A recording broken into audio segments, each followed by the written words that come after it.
Hi, thank you everyone for joining us today. Our presentation today will be on translational models for heart failure. And our speaker is going to be a phenomenal scientist from our cardiovascular group, Dr. Qi Xiao. Before we get started, I want to take just a moment to tell you a little bit about GemPharmatech and who we are as an organization and what we offer.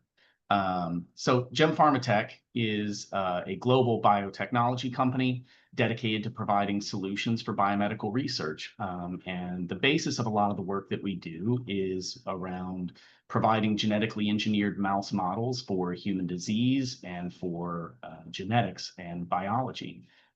So we have an extensive portfolio, currently the largest collection of genetically engineered mouse models in the world, a huge number of knockouts, conditional knockouts, knock-ins, point mutations, various disease models that cover a wide range of therapeutic areas and disease indications. We are an R&D driven organization that believe heavily in following the science and producing new models that are needed by the scientific community. We currently have over 40 technology patents that we use to create some of those new models. And we have a very diverse team of more than 1,500 people covering, as I said, therapeutic areas, including cardiovascular disease, metabolics, oncology, autoimmunity, and neurobiology. And we have a large infrastructure and global presence, including 7 subsidiaries across China and the US, including our newly opened site where we've expanded into the San Diego, California area with a new, very large facility with high capacity for SPF cages. And another thing we can do is provide custom models. If you're looking for a mouse model of disease that you don't see in our already large collection, we offer custom model generation services with the capacity to create more than 6,000 models per year. And we also run CRO services across therapeutic areas. We offer a huge range of services for therapeutic efficacy and safety testing. So if you have an interest there and you're looking for a partner to work through some things with you, please reach out to us. And with that, I will hand things over to the speaker for today, Dr. Qi Xiao.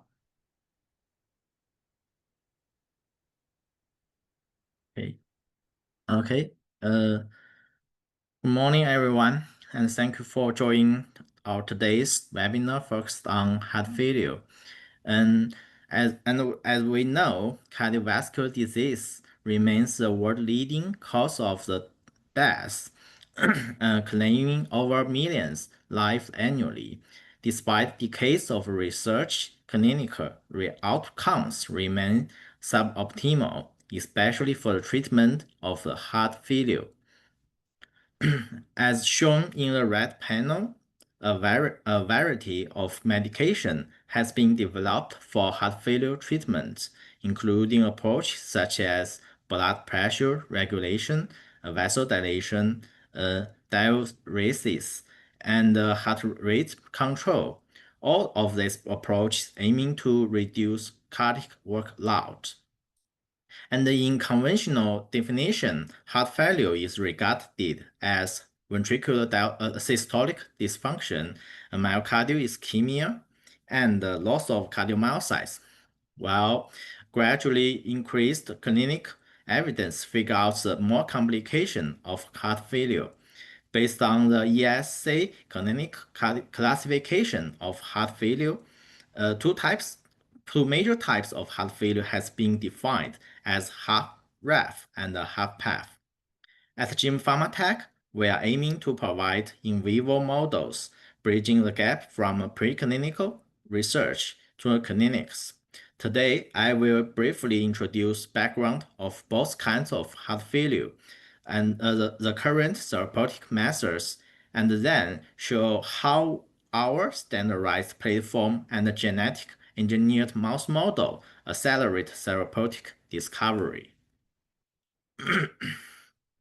The treatment of heart failure clinically processes across distinct pathological stages. According to the disease severity, heart failure is classified into 4 stages.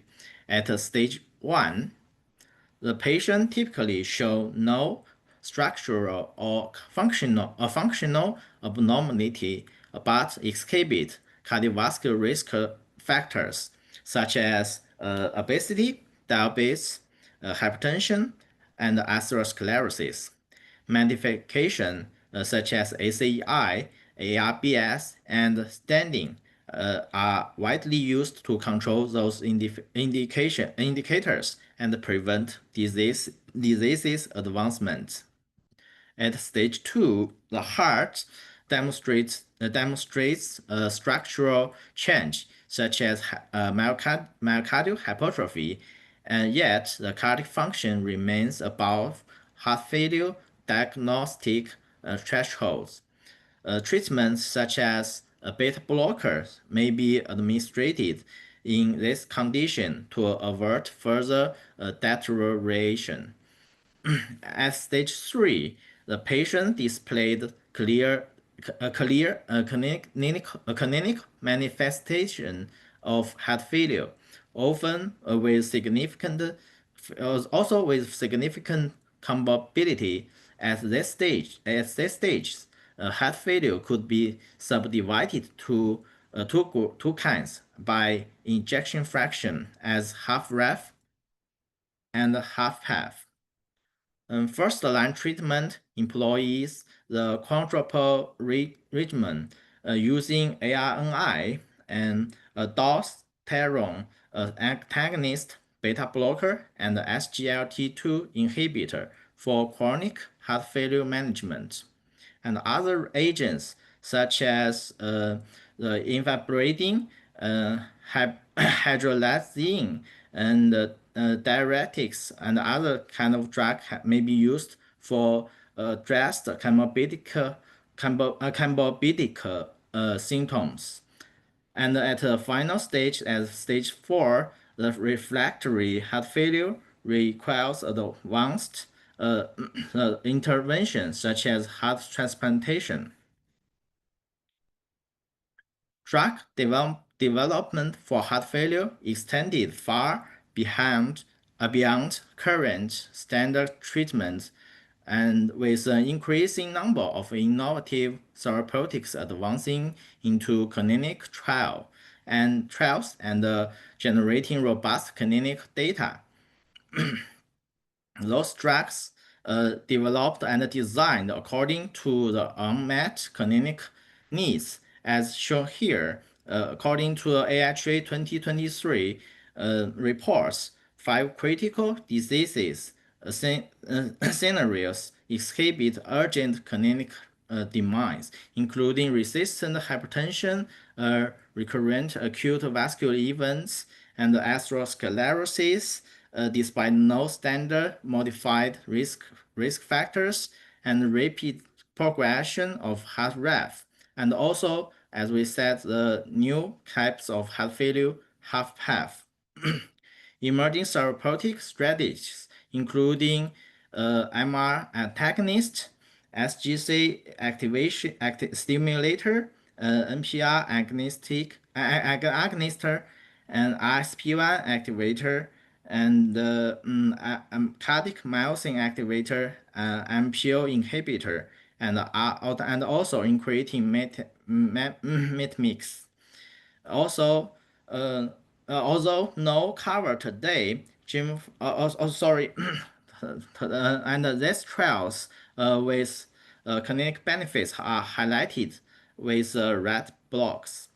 Also not covered today, GemPharmatech has developed multiple humanized mouse models applicable for drug evaluation, especially for the target agonists. This target including NPR1, NPR3, ISFP1, and GLP1, and other targets. Okay, in this slide, let us back to the diseases. As previously mentioned, HFrEF and HFpEF are two distinct types of heart failure. They differ in many aspects, including the causes, cardiac morphology, cardiac function, and the pathology. The cause of HFrEF, including hypertension, obesity, diabetes, kidney diseases, fluid volume overload, myocarditis, and myocardial infarction.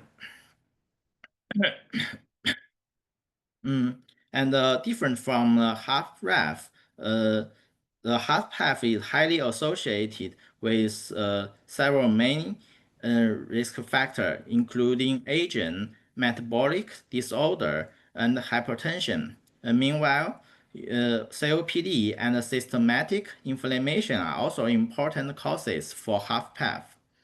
As the name suggests, HFpEF will not show a decrease of systolic function. It means it will not show a decrease in ejection fraction. And the HFpEF heart frequently showed mild myocardial hypertrophy and diastolic dysfunction. And some HFpEF also will display a decrease of a ventricular volume with result decreased blood inflow. In contrast, the HFrEF will display the impaired systolic function and ventricular dilation.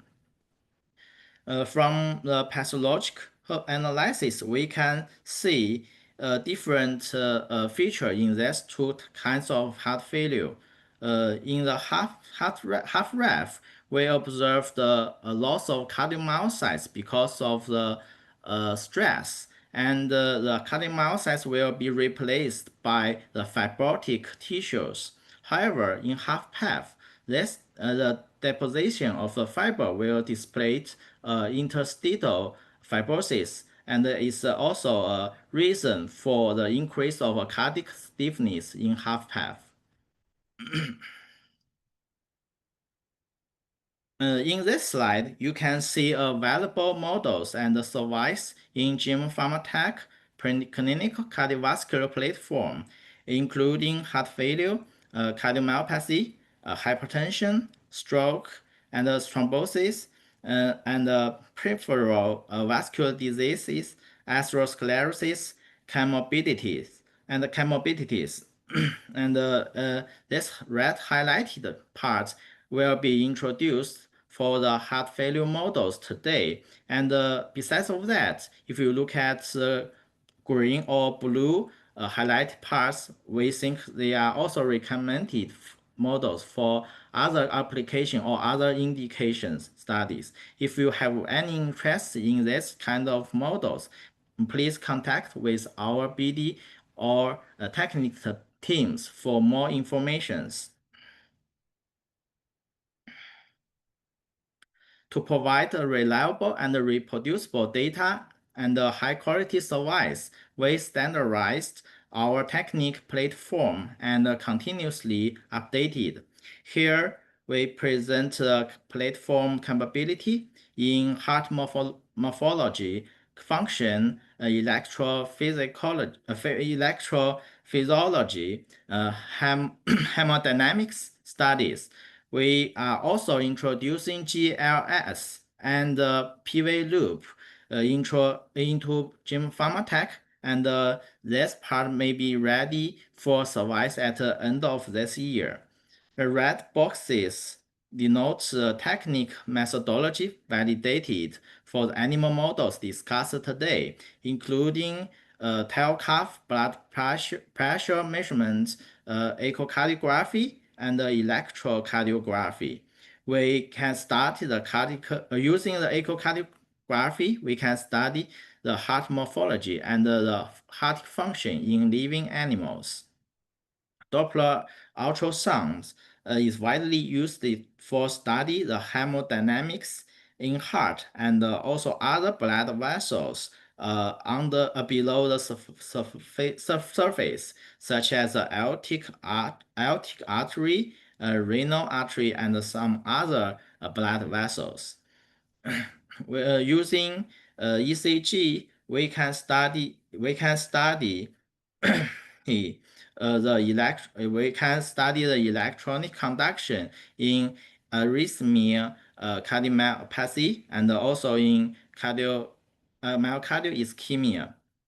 In addition, we also have other experience in hemodynamic studies using laser spectral contrast imaging in the study of antithrombosis and other ischemic models such as strokes.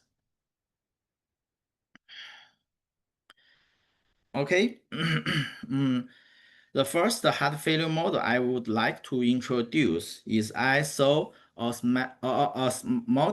pump-induced chronic heart failure model. And ISO is a non-selective beta receptor agonist, and the activation of a beta receptor will result in increase of heart rate, blood pressure, and the cardiac energy mobilization. The acute model mimics stress-induced cardiomyopathy, but the chronic model using osmotic pump mimics advanced heart failure in human being. By embedding the osmotic pump under the skin, ISO is gradually released into a systematic circulation and eventually result in chronic heart failure. Using ECG, we can observe both ISO-dosed groups show the significant increase of the heart rates. And if we watching more closely, we can see a long QT and ST evaluation in both model groups. And here we show the quantification of the ECG data. And then if we look at echocardiography, we observed a significant myocardial hypertrophy in the model groups. And in the high dose group, we observed a significantly decrease of the ejection fraction, means systolic impairment in this mouse model. Pathologic results further confirm the hypertrophic phenotype and cardiac remodeling in this ISO-induced heart failure model, and we can observe the loss of cardiomyocyte and they are replaced by the fibrotic tissues. For more information, we are also studying HFpEF agonist in this ISO-induced chronic heart failure model using humanized HFpEF mouse. So if you have interest, we can contact and provide the humanized animal for your studies. The second model today we discussed is the transverse aortic contraction model, also termed as TAC model. In this model, we perform a surgery to narrow the aortic arch and altering the hemodynamics and inducing a significant increase of the aortic pressure, means induced aortic hypertension. And to offset the pressure overload, the left ventricle will undergoes compensatory hypertrophy to provide a contractile force to pumping out the blood from left ventricle to the aortic artery. However, sustained pressure overload and inflammation will result in cardiomyocyte apoptosis and eventually result further cardiac remodeling. As we can see, because of loss of cardiomyocytes, the dilation of a ventricle will be observed in the decompensatory stages, and at this stage, the heart will display the systolic dysfunction. And the variation in ligation severity will determine the progress of these models. And in the 27G TAC model, we can observe the sustained compensatory hypertrophy, and this heart displayed mild ventricular dilation and systolic dysfunction only at the 8 weeks post-surgery. The extended compensatory window enable efficacy assessment of the therapeutics targeting at an early stage of hypertensive cardiomyopathy, or for the treatment preventing the myocardial remodeling. But if you look at 28G tag model, you will find it accelerates decompensation with hypertrophy at 2 weeks post surgery and show ventricular dilation. Ventricular dilation and systolic dysfunction by 4 weeks post surgery. This defines the transition phase, facilitates drug evaluation in established hypertensive heart failure model with chamber dilation, and is also available for the study of treatment preventing decompensation. We tested ARNI treatments in the 28G tech model by administration of Entresto, which is a approved drug by FDA as a first-line treatment of the chronic HFrEF. Entresto reduces cardiac afterload and promote vasodilation by blocking angiotensin II signal while enhancing ANP and BNP activity, thereby preventing cardiomyocyte hypertrophy and also the cardiac fibrosis. Administration of Entresto for 6 weeks after molding 4 weeks displayed a complete rescue of the ventricular dilation and the systolic impairment.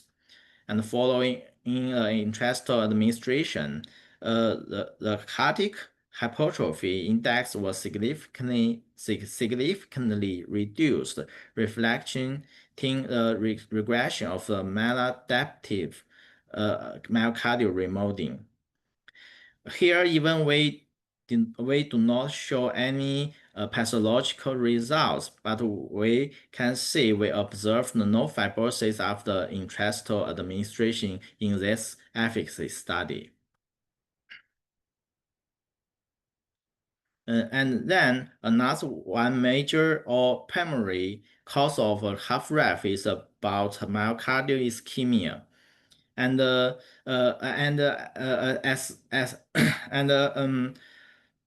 atherosclerosis and coronary thrombosis is a reason leading to acute coronary syndrome in human being. But different from human, mice will not show this phenotype because of their lipid profiling. Their lipid profiling is very different from human beings, so they will not display the unstable plaque in the atherosclerosis model, such as ApoE and LDRR-KO animals. In acute coronary syndrome, the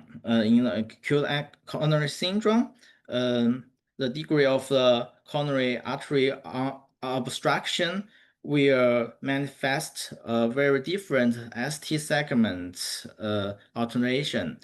If the blood vessel is completely occlusive, if a complete occlusion occurs in the coronary artery, it will frequently result transmural ischemia, and we will observe the ST segment evaluation as another name termed STEMI. As I said, the mice will not frequently display the subsequently acute coronary syndrome phenotype. But if you introduce some gene mutation in the animal, such as SRB1 gene as a B1 mutation, you can mimic the ACS phenotype in the mouse model, and we are developing this kind of plaque, unstable plaque mouse models. But I will not show that model today. Here I just show the left coronary descending artery ligation model to mimic the myocardial infarction condition in human being.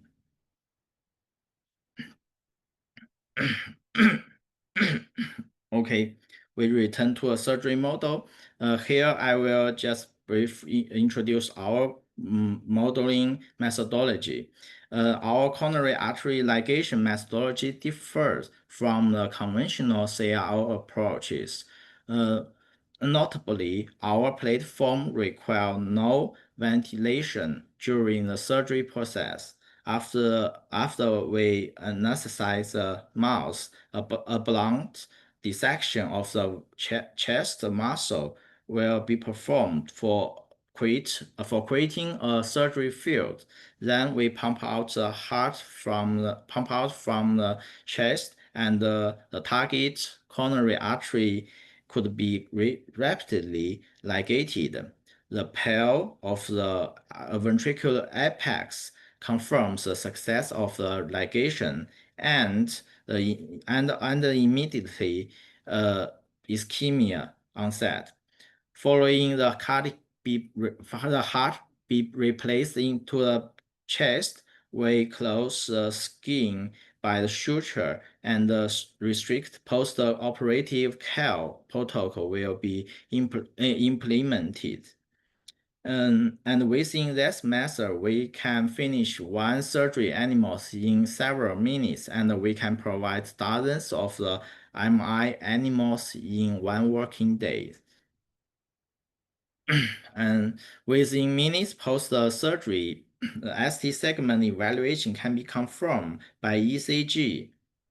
About 13% of the animals will die in the first week following the surgery because of a rupture of their ventricular fibrotic scar. Is a normal event also observed in other also observed in the conventional approaches of MI modeling. We can observe the decrease of body weight after surgery, and then the body weight return to the baseline before the surgery. And if we collect the heart at the endpoint, we can observe the significantly increase of the body weight and heart rate and the body weight ratio suggests myocardial hypertrophy in the MI model. In the red panels, we can see the echocardiography image of the B mode and M mode, and also the parameters of the parameters about the cardiac morphology and the systolic functions. After the first week of the surgery, we can observe the significantly decrease of the wall thickness of the anterior ventricular wall thickness, but not the posterior wall thickness. But then gradually the entire ventricular wall will show a decreased wall thickness and systolic dysfunction. And after surgery 4 weeks, we can observe the terminally advanced heart failure phenotype in the MI model groups. They displayed significantly a ventricular dilation, and this heart looks like a bumble-like structure, and the systolic function are nearly completely impaired. And this phenotype also aligns with in vivo study with echocardiography.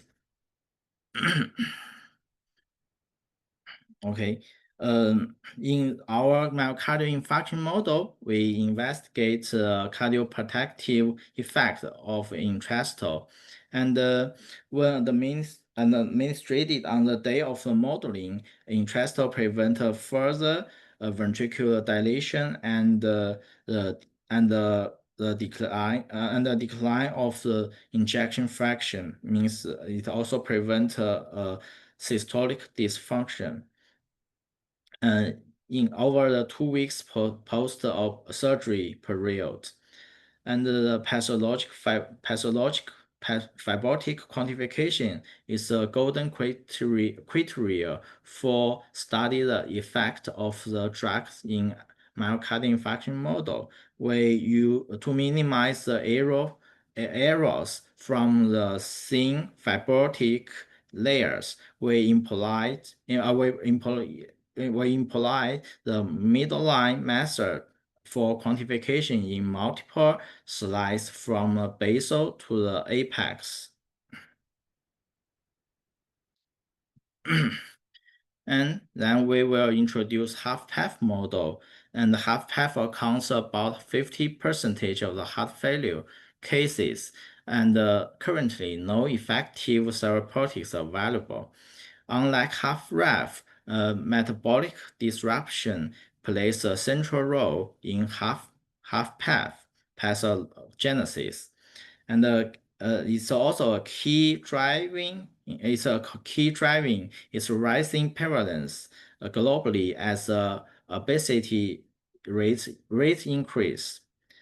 This slide characterizes rodent HFpEF models into 3 primary classes according to different causes.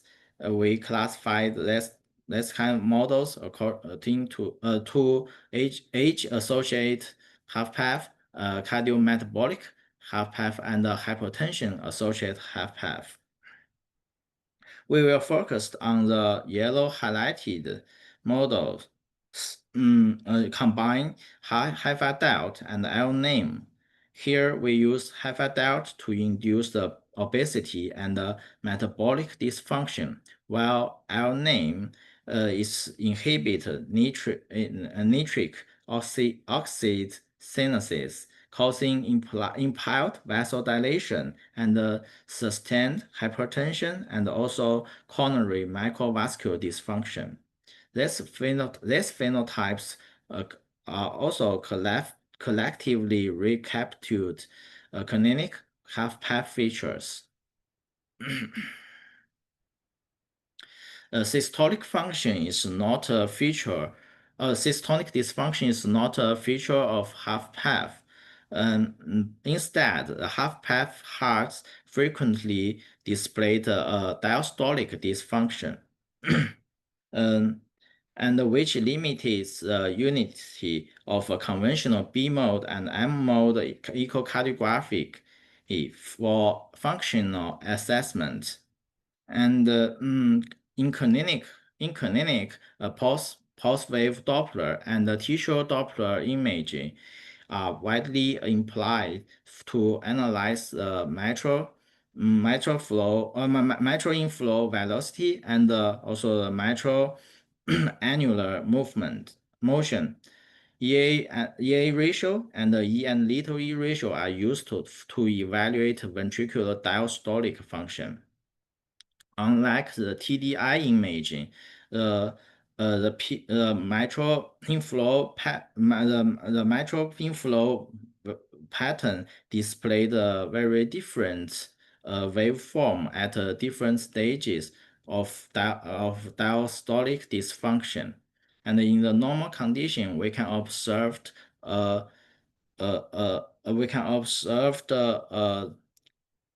normal EA ratio, and this E wave is originated from the dilation of the left ventricle, and the A wave is derived from the contraction of the left atrial. But if you look them in the pathological condition at the mild diastolic dysfunction, you will observe the decrease the E wave amplitude and evaluate the A wave amplitude. This means impaired ventricular relaxation, and the atrial contraction as a compensatory mechanism for the blood inflow requirements.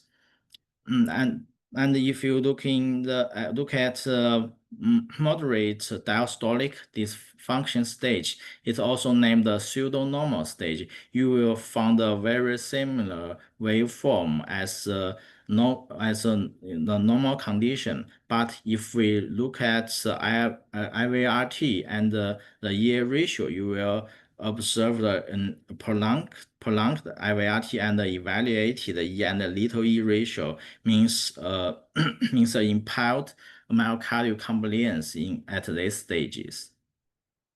Then at a later stage, you will observe the E ratio over twofolds and a significantly increase of Li and little e ratio, and this kind of waveform is also displayed in the right panel. This data is collected from our HFpEF animal models, and here this data is about a quantification of the E and EA ratio and the E and the little e ratio after 10 weeks induction of the HFpEF model with high-fat delta and LNAME.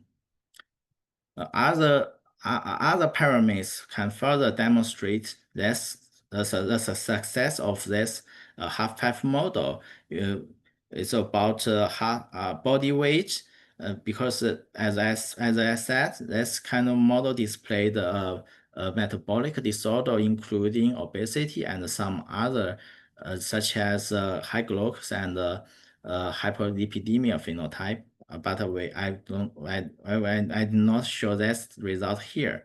And we can also observe the hypertension phenotype and remodeling of the left ventricle and the left artery, and preserve the ejection fraction. And also we can observe the impaired exercise tolerance in the high-fat diet and LNAME treated animals. The pathological data also displayed interstitial fibrosis in the high-fat diet and in the HFpEF model, and is also highly aligned with clinical results. Okay, this slide we just summarize our portfolio of the heart failure models. They show their features and the therapeutic compounds investigated. And for the specific data set not discussed today, it's also available upon request. If you have interest on this kind of models, you can also contact with us and for more information. Next, I will briefly introduce two genetic strains for study of hypertrophic cardiomyopathy. About 55% of the hypertrophic cardiomyopathy links to the sarcomeric gene mutation. And the mutation of MYBPC3 and MYH7 accounts for about 70% of hypertrophic cardiomyopathy caused by genetic mutation.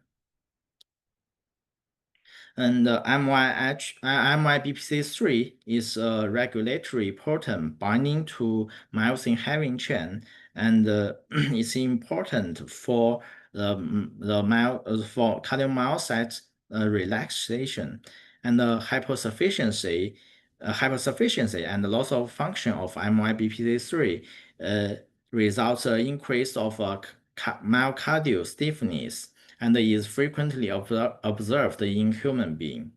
Our genetic model using the strategies to knock out MYBPC3 to mimic the phenotypes in human being, and it's also important, and we also generates the models with this strategies for some drug efficacy studies using gene replenishment with the AAV and other method and other genetic therapeutic method. Okay, and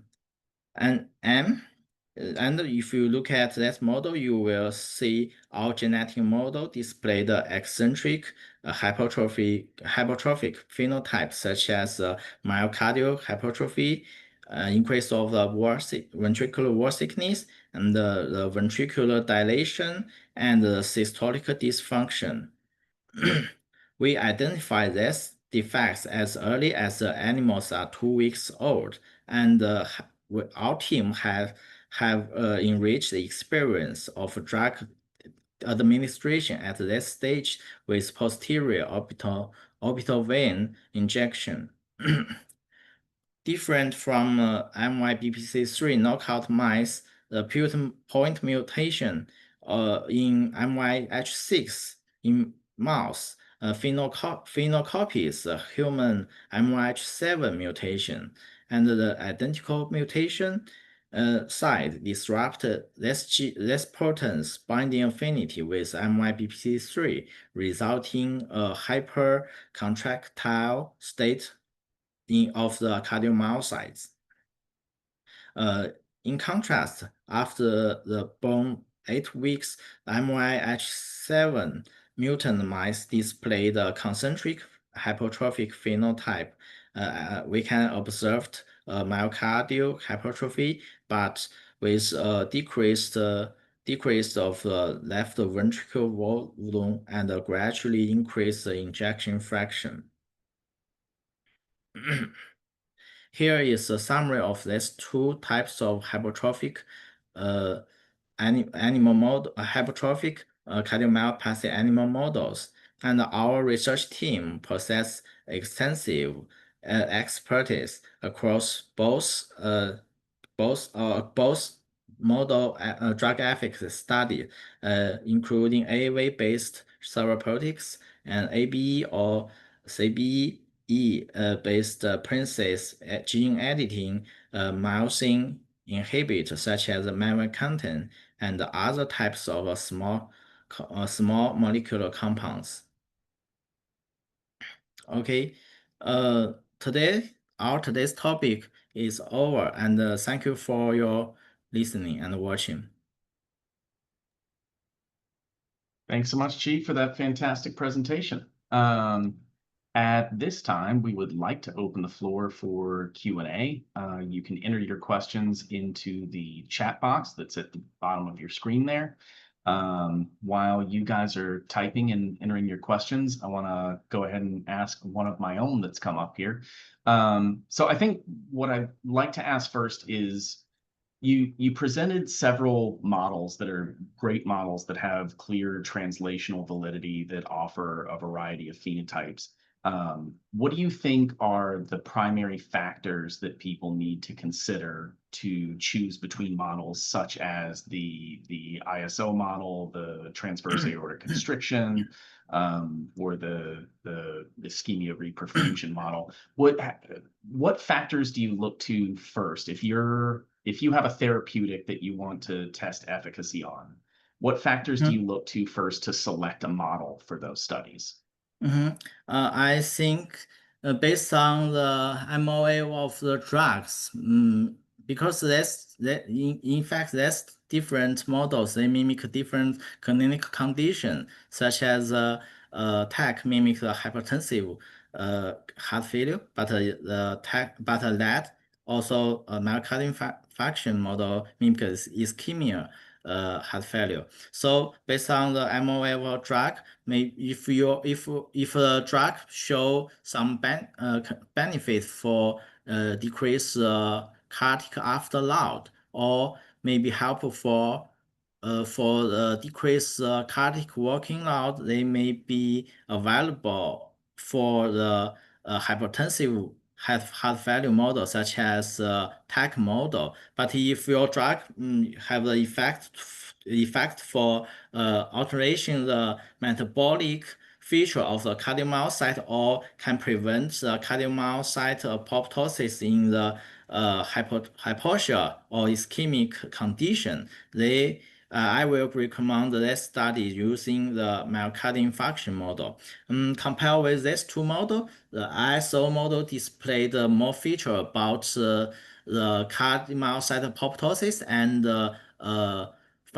cardiac fibrosis in chronic in a long term, as is also named the chronic heart failure model. So I think if your drug can show effect such as to reduce fibrosis or can also can prevent the cardiomyocyte apoptosis under stress. It will be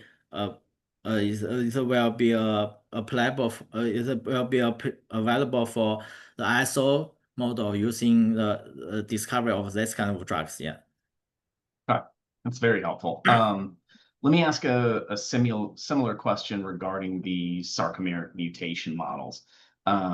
How would you decide between the myosin binding protein C knockout and the myosin heavy chain, the R403Q model, depending on your therapeutic or your hypothesis? How would you choose between those two models?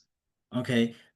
In fact, there's two kind of models. They show very different phenotypes, and also the drugs for the different MOA are suitable for the different models, such as MYBPC3 knockout model. Because of a deficiency of this gene, frequently we will recommend to introduce or replenish the MYBPC3 as a therapeutic method in this model. As I know, this kind of treatment has been widely, or I think they are very, I mean, many of our clients, they have also entered this competitive street, and they also developed some very interesting drug by replenishing the MYBC3 protein back into the heart. But for MYH6, I think it's very suitable for some small compound drugs such as myosin inhibitor and also some other some also compounds may decrease myocardial stiffness or increase cardiac compliance. And also as said, if you want to make some gene editing by correct the point mutation, it can also be a applicable method for the study in this MI6 point mutation model. Yeah.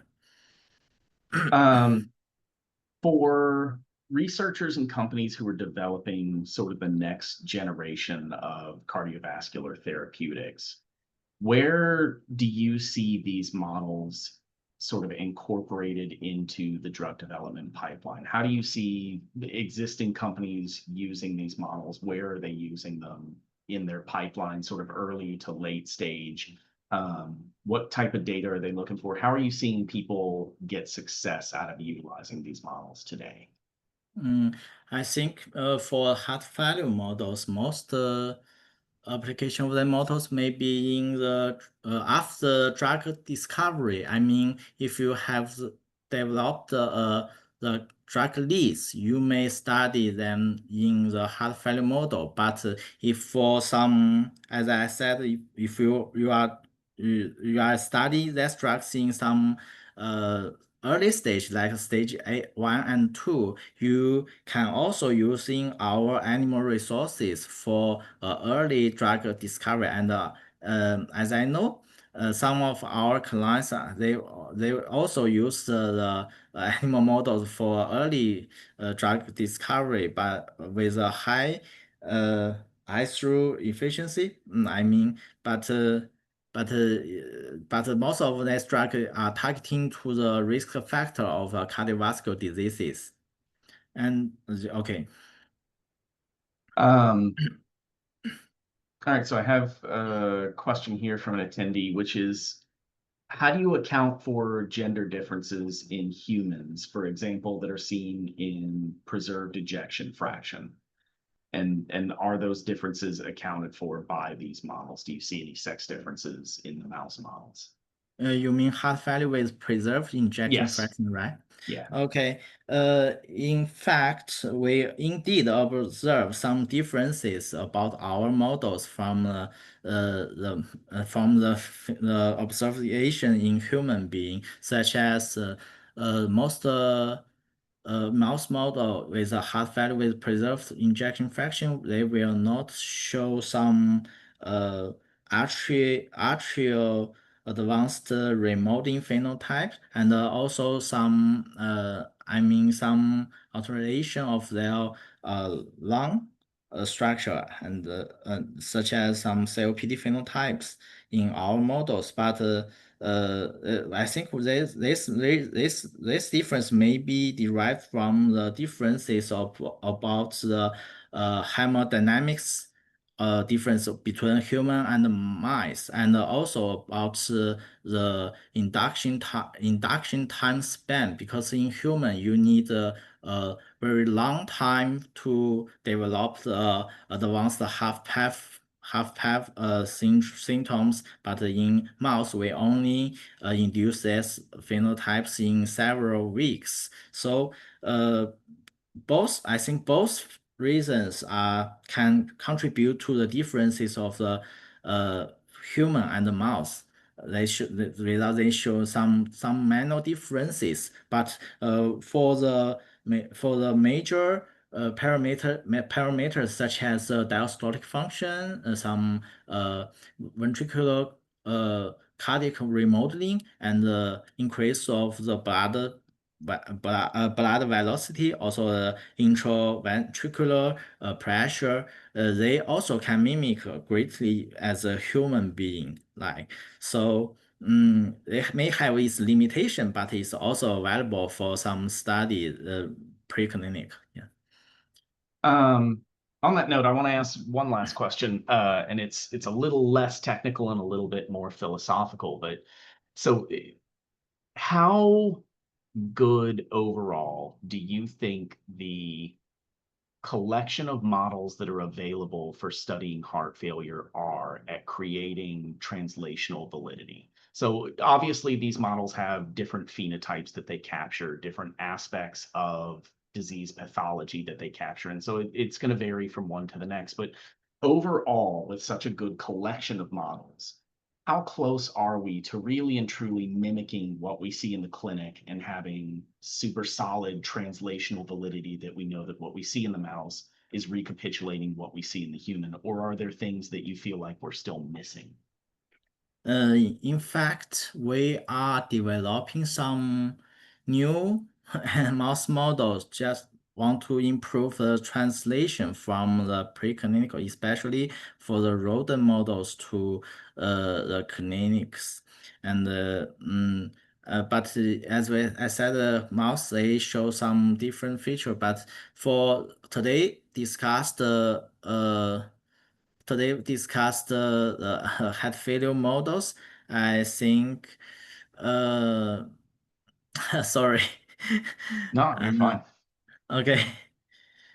Um, let's see, But what time is it? indeed, we are developing some other models, such as I said, such as ApoE knockout with SRB1 mutation. In that model, this kind of animals can display the acute coronary syndrome. This will highly mimic the disease condition in human being as a comparison with the lab model, because even we ligated the coronary artery in the mouse, we cannot produce the thrombosis and the atherosclerosis plaque in this mouse.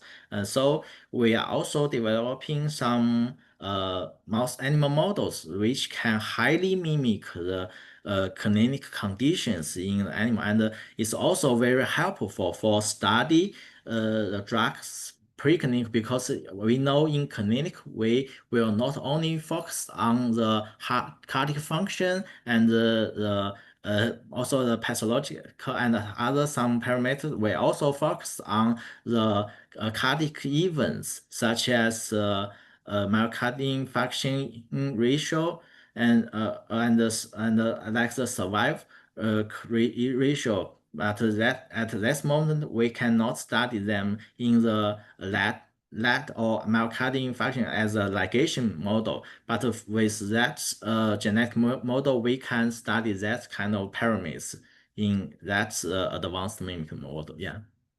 Gotcha. All right, there are two more questions that have come in here towards the end Okay. that I think are great questions, so I want to get them out there.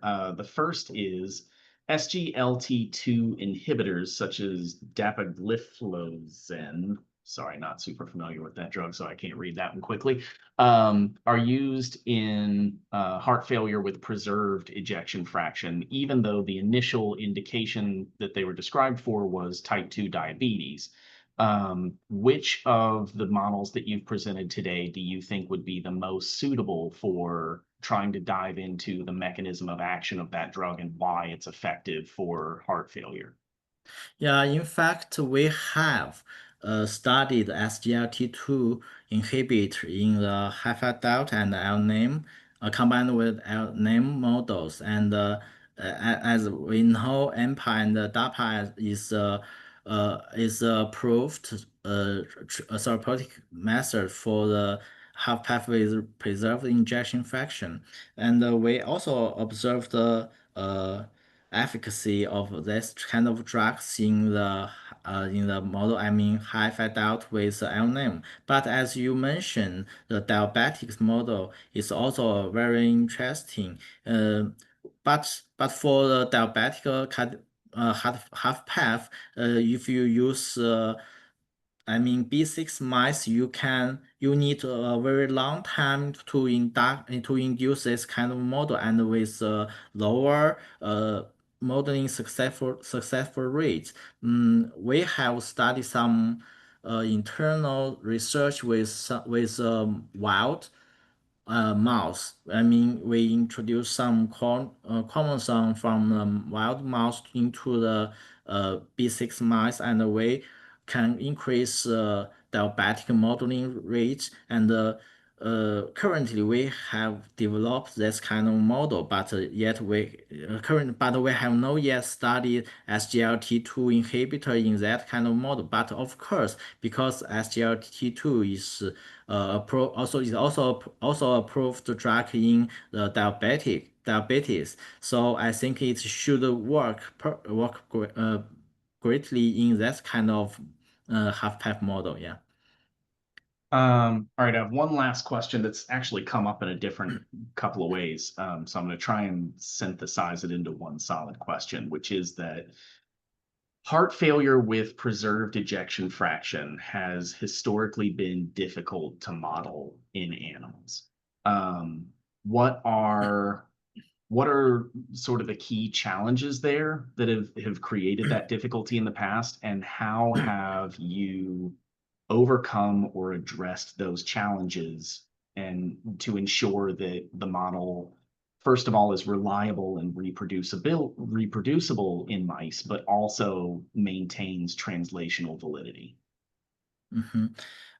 First, I want to say, in fact, there are some technique details to induce a half path model using such as half delta and an L name, because if you need to control the uptaking of this compounds into animals, because if you induce the higher hypertension or will result over pressure over loud, you will result in cardiomyocyte death in that kind of model. As we said, the half-path showed the interstitial fibrosis, and they will not display the death of cardiomyocyte, and death of cardiomyocyte is frequently combined with ventricular dilation and systolic dysfunction. And there are also some other details is very important for you to stably induce the HFpEF model. This may be one difficulties in this kind of models, and another one difficulty is about the readouts, because as we said, we need to perform Doppler analysis to study the mitral inflow velocity, and it means you need to localize the blood flow in the color Doppler imaging, and you need to find the correct slide. And if you collect the data from an incorrect slide, you may find you collect the lower blood velocity, and it means you will get incorrect data. And so if you indeed, if you want to study a higher quality of that kind of Doppler analysis, you also need to control the heart rate of the animals, and to separate the E and the A wave. There are also some tricks to separate these two waves in each studies. And you need to find a very accurate place to study the mitral annular motion, and it's also important for you to study a little e velocity. So it's a technique. There are maybe some technical difficulties for this study, and you need to standardize your platform to get more accurate data collection for high quality service, I mean. And I think that's the difficulties, and but for some other tricks, cannot show them here today. Thank you so much. So we're at time now. Chi, I think if you just want to show contact information, if anybody sees models they're interested in discussing further, if you have further technical questions, or if you're interested in talking to us about running a study, you can reach us through our website at GemPharmatech.com, or reach out to us through email at sales@GemPharmatech.com. And we hope to hear from you. We hope you enjoyed the presentation today. Thank you, everyone, and have a wonderful day. Thank you, everyone. Have a good day.